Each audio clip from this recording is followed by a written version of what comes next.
Greetings everyone and welcome back to 365 Days of Prog. Today we're going to be reviewing the album Fearless by the band Family. Hi, my name's Naomi. I'm an avid progressive rock fan, but I'm a long ways from knowing all the prog albums out there.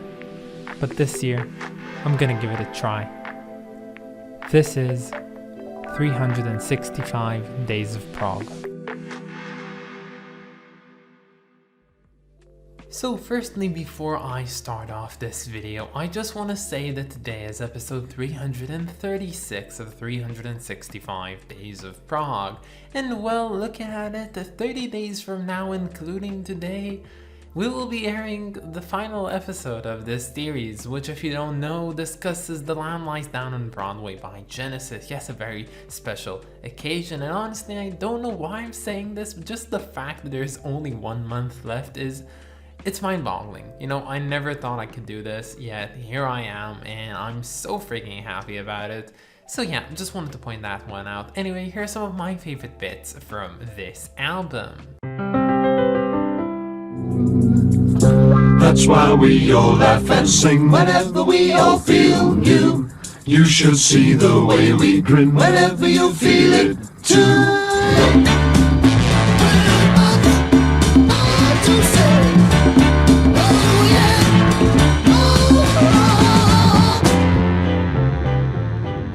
So here we are yet again talking about this almighty influential band called Family, whose history I've actually detailed in quite a bit of detail when I did the episode on their debut 1968 album Music in a Doll's House. And while in that video I gave the backstory of the band from the beginning, I kinda stopped somewhere in the middle. So coming back into their story today, we meet them in 1971, specifically in mid-1971, when their bassist John Veeder, that joined them in April of 1969, decides to finally leave the band. But Family did soon find a new bassist and vocalist to replace him, and he was also called John, and not just any John, but a John that you might actually know, called John Wheaton. Now, the band Family, despite having one of rock music's most innovative and influential band leaders ever, which is of course no other than Roger Chapman himself, he is also quite known for letting other bandmates contribute to the overall sound and composition of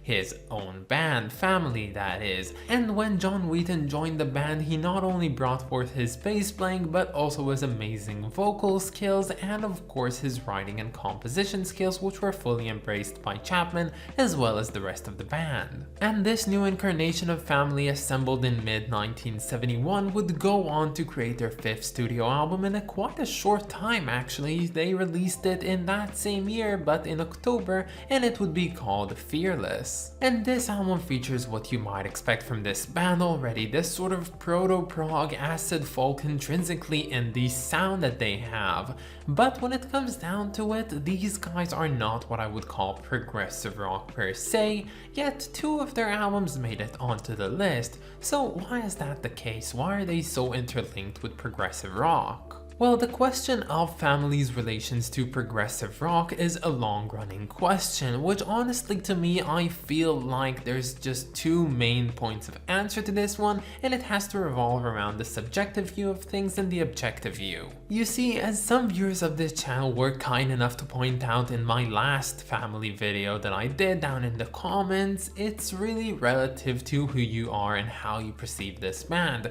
If you were back then when they released their first albums in the late 60s and early 70s, the experience that he had with Traffic was like no other. They were diverging from the norm. They were creating things that were unlike anything that anyone has ever heard by then, especially at the beginning before we saw the explosion of progressive rock. But when it comes down to it, to me as a young person that's experiencing this band for the first time in their teens in like the 2000s, honestly, I don't think that they're that innovative in today's standards, but surely back then they were definitely something else. And you can definitely hear this type of uniqueness in a lot of their songs. Specifically, some of them might be too normal for me, but some of them are definitely quite interesting, even from this album, with my personal favorite called Larf and Sing, which to me sounds like a very unholy blend of Gentle Giant and Traffic. But yeah, anyway, coming back to the album Fearless, it was released in 1971 and well, much like the rest of their albums, this one saw major success upon release, especially in the UK.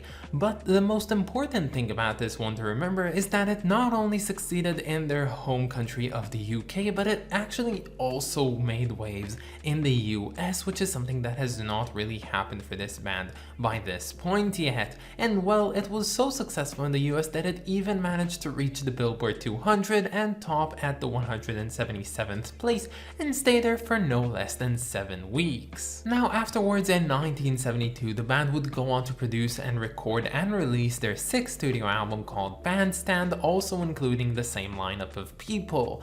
But after it, John Wheaton decided that he would be leaving the band to join no other than King Crimson. Yes, he turned to the Crimson bassist that we all know and love, but the funny thing about this, which I did not personally know, was that he actually received an invitation to join Crimson in 1970, which he declined in order to join Family, so it's interesting to note why he actually decided to revert on his decision and join Crimson once and for all. Now in 1972, the band would go on to tour in the US, and they even supported Elton John while doing it, and despite the success of Fearless in the USA, their tour was less than successful, and as it was described by Polly Palmer, who did actually leave the band not a long while after that, well, the crowd themselves were never generous enough to even give some good clapping at the end of their songs, and honestly the only people who were clapping were the PA guys. And in 1973, Family would release their last album to date called It's All a Movie, and well, this one received little attention and little acclaim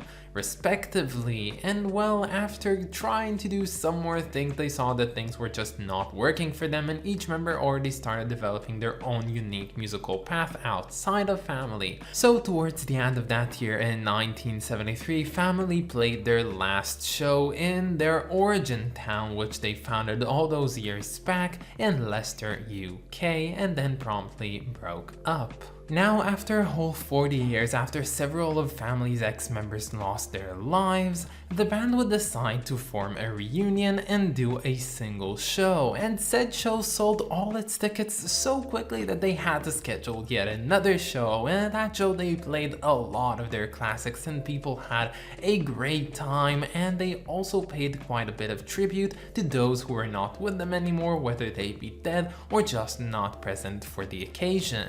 And the band would actually go on to make these one-off reunions in 2014, 2015, and with their last show on December 22nd, 2016, and since then they have not appeared live yet again. But for what it's worth, I'm actually quite glad that that's the case, because what happens with most of these bands is that they form somewhere around the 2000s, release an album which is so shit and so like unthinkably unneeded, and just, you know, disperse into obscurity, and I'm so glad that they didn't tarnish their holy discography with doing so. But honestly, that's really all that I have to say about this album in particular, and I know that we have not talked about Fearless that much, and that's because I think that all my criticism towards it kinda just are the same as I had for Music in a Doll's House. Maybe this one is a bit more stale and less diverging out of norms, but again, that's really a rough estimation that is very much subjective. And yeah, it's a nice album, wouldn't really call it progressive rock, but I would say that it satisfies some needs if you just want to listen to something cool in the background, or if you're looking for some nostalgia trip. However, if there's one thing that this one makes me wonder is what type of music do I listen to today which comes out today that I think that is innovative and unique and, you know, groundbreaking in its ways, but in like about 50 years it will be remembered as maybe dust in the wind. I don't know, just an interesting point of thought. Anyway, let's move on to talking about this album's unique cover. So if you already know the answer, don't spoil it for the rest of the class, but does anyone here know what's so special about this album's cover? Well, when I first saw this one, I did not know that it had like this special unique feature to it, but seeing it as it is, I was kinda amazed by it nonetheless, because I think that it's a beautiful cover even in this form. Now, this album cover was created by no other than John Kosh, and you might know him from covers that he made for The Who or Bob Dylan or Rod Stewart, but maybe most notably, you know him for his amazing photograph that has become synonymous with rock music as a whole, and that's the cover for the Beatles' Abbey Road. But you see, John Kosh was more capable than just taking a very good looking picture. He was innovative in the way that he created album covers, and it definitely shows with this one. While this might look a bit simple to you guys, here's the other version of how it actually looks. You see, you have the 5 rows of the band members' faces, and then as the rows decrease diagonally, they start melding into one another until at the end we get one blur that is what you should call the ideal family member. And while I must agree that this album cover would work pretty much finely if they just didn't do it with the 5 layering things, I think that it just adds so much to it, and this is one that I'd like to own mainly for how the cover works, because the music itself is not really my type of thing, but honestly, when it comes to innovations, I want to see more and more album covers like this. So yeah, unfortunately, I don't really see myself coming back to this one anytime soon, and for that it's gonna get a rating of 6 out of 10. But that's about it, guys. I hope that you enjoyed this video, and stay tuned for tomorrow because we're going to be listening to Rare Bird by Rare Bird, also known as Sympathy. I of course want to thank my lovely supporters over on Patreon, so thank you so much to Clay Warner, Wrist of Kings, and Lindsay. Hey Cox, you guys are the best, and if any of you want to support me over on Patreon, you can find the link down in the description or in my About page. But that's about it, guys. Have a wonderful day, and I'll catch you all tomorrow. Bye, guys.